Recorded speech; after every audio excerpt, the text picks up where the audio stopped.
Tell me your experience as a norm therapist. What gives you the drive and the impetus to say, I can do this and others can too?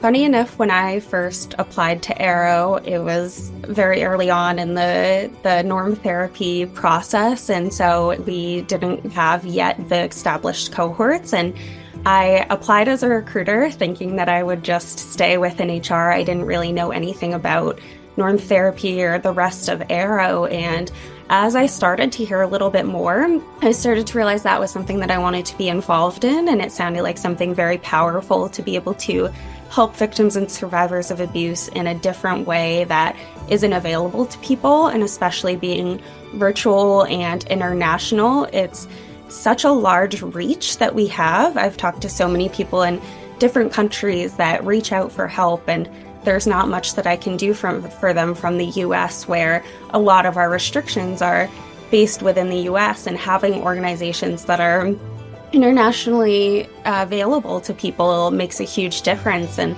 as I started going through the training, I started to see a lot of how people are impacted by abuse in ways that you don't even realize, and you don't maybe think of these sorts of responses or these personality traits as being a result of being abused. But as you learn more about it, you start to pick up on those things, and it's so much more prevalent than you would think. I think almost practically, I would say at least 85% of the people that we interview say, I've experienced abuse or I've watched someone that I loved go through it. So it's a much, much more prevalent issue than people even realize.